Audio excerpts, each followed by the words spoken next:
Sorry, but you needed that after clicking on a video with a title like that one. So this is gonna be a brutally honest and highly valuable video. Look, there's a lot of opportunity on Amazon, but if you are so short-sighted that you think being handed an exact product to sell is going to lead to your success, then I have some bad news.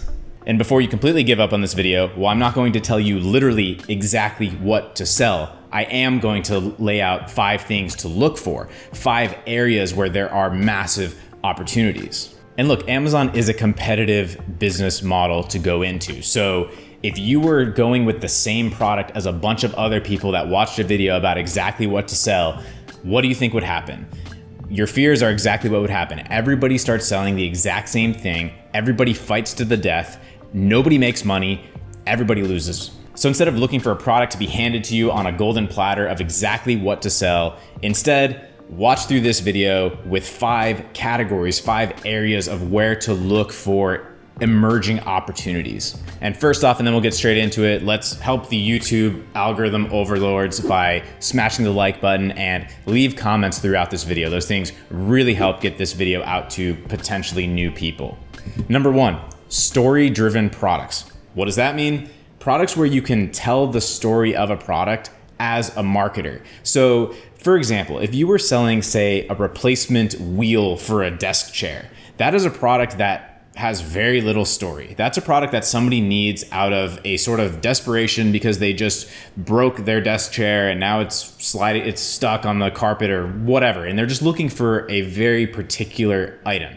That is a product that you're not necessarily going to have a very involved product journey and experience, meaning this is a product you're not going to get hyped up about over months of watching videos and content and all of that brandable sort of aspect. And the reason this is key is that products that are so generic and not interesting are very, very competitive. Everything's very, very competitive. It's 2020. A lot of people are doing e-commerce. A lot of people want to be entrepreneurs. It's the cool thing to do, and it is causing a lot of competition, but a lot of people are short-sighted. So by selling these things that have low barriers to convince people that yours is the right one, it's just blown out with people all doing the same exact things, versus if you have a product that you can really tell the story, it fits into the customer's journey. They're trying to achieve something. They're trying to change something about themselves. They're trying to feel a certain way. They're trying to solve a specific problem, and your product fits into that journey. That is a product that you can tell the story of with content, with advertising, with your product photos, with lifestyle photos and videos, with copywriting. And those are going to be absolutely core things when it comes to breaking through the noise and getting people to purchase your products. And this also sets you up for a scalable brand, which is the key to all of this, meaning you start building up your own audience, you start selling more products that are related, more products that fit into the same customer journey, and that's how you grow a big business. Second area to look. Most gurus will tell you not to sell this, but there's a massive opportunity here because a lot of people stay away from it, and there are some downsides, but only because there's also massive upsides. See, all of these product opportunities are basically risk versus reward. And while this one might be a little bit higher risk because it's probably going to take a bit more inventory investment, it's actually lower risk in a way because there's probably a lot less competition. And to cut to the chase, I'm talking about expensive products. So a lot of people will tell you to sell a product that is $15 to $30. And that's kind of been the range that everybody has been preaching for years. I think there is massive opportunity almost the higher and higher you go. For example, I think 50 is better than 30 and 75 is better than 50. And if you're selling a $150 product, then I'm really, really excited about it. With these products, there's less competition. It does generally require a bit more of an investment because if you want, say, 100 units of something that costs you $100, you can quickly see how that adds up. But because of that, there's usually less people playing that game. And each individual sale nets you so much more profit that you can do so much more marketing to acquire that sale. If you have a product that only nets you $2, then by the time you do anything in marketing, you're losing money. Versus if you have a product that nets you $60 or even, 20 instead of 10 or 30 instead of 15, then you have so much room to play with your marketing and funneling people into your product. So expensive products, great place to look currently. A lot of people are avoiding it. I think it is untapped. Third is the holy grail of physical products online, and this is selling products that are recurring or replenishable. And what that means is a product that you sell to a customer and they're either going to have to buy the same product again in a month or 2 or 6 months, or they're going to buy another product that goes along with it, such as another accessory or another way to use the product if they get this, this, and this. But these are massive opportunities because the cost to acquire a customer for, say, a $30 product might be the same for a product that you sell once versus a product that you sell 5 times. And even if it costs you more, well, you have 4 more sales coming from the same customer. So products that have replenishable or consumable or accessories, stuff like that is a massive opportunity. And look, honestly, this might be the less beginner-friendly option on this list. Maybe this is your second product in the same brand. Maybe this is the second brand that you go after a little bit later on, but this is where big dollars are made. So think about how a printer requires ink replacement, or razors require new blades, or supplements require you to potentially keep taking them every month, or food products that you might eat every week because you're obsessed with it. These are brands that are worth a lot because they have a lot of recurring customers, and they also make a lot more sales and continue to grow very nicely just because not only are they getting new customers constantly like any other regular business, but they're also getting additional recurring customers building up. Fourth is something to be very careful with,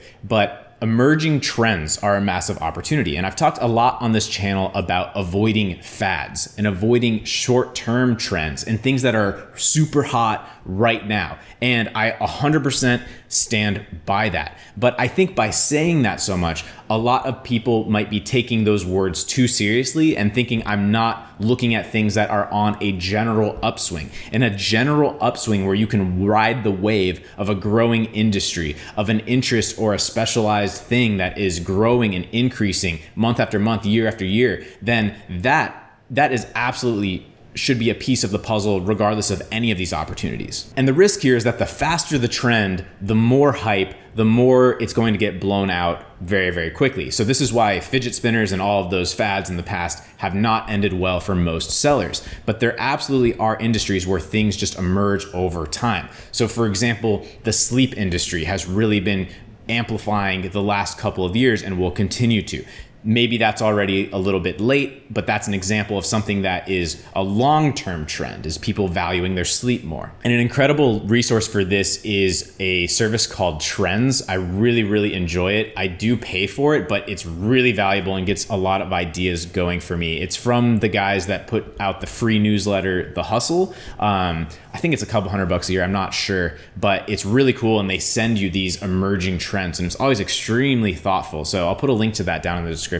Fifth one is absolutely the difference between you ending up a year from now exactly where you are currently versus potentially massively altering the course of your life. And this is the realistic product. And what I mean here is that the only way you're ever going to get anywhere with any of these is by picking something that ultimately you can have a handle on and you can get it done. So the more you complicate and have this grandiose vision of completely re-engineering this product from scratch, you might just never get it done. And while differentiating your product is crucial, if you have such a crazy vision that you never get it done, well, then you're no better off than somebody that just never even started in the first place because you didn't. And I've been thinking a lot about a quote that Tim Ferriss mentioned on a podcast. I forget who originally said it or the exact quotation, but it went something like, why would you waste your best business idea first? And what it means is that your first execution is never going to be your best. So it's important to pick a product that you're actually going to do versus plan and plan and plan so much. Obviously, planning is important. Thinking about the downsides is important. Having everything laid out is what's going to make this a success, but you can also overdo that to a point of crippling yourself and not doing anything. So the product that you're going to do is going to lead you to either some success now or from learning and having a success next time or the next time. So execute and get better over time. And your first product is never going to be what absolutely makes or breaks you. You have to take a long-term strategy to this. Maybe your second or fourth product is where you really start taking off. Maybe your first one absolutely sucks, but you learn so much that your second one crushes. That is a common story. So get in the game and then keep learning and improving. If this video was valuable to you, which I hope it was, give the subscribe button a little tickle and the notification bell next to it so you'll be notified when I post a new video. Smash the like button or gently tap it if that's your style, and leave a comment on this video. I would greatly appreciate that. So hopefully the YouTube algorithm gods will get this video out there. And if you are one of those new people, then definitely smash that subscribe button. And if you're just getting started with Amazon, check out a link in the description to a free hour-long training that I did on getting started. That is the best place that I can give you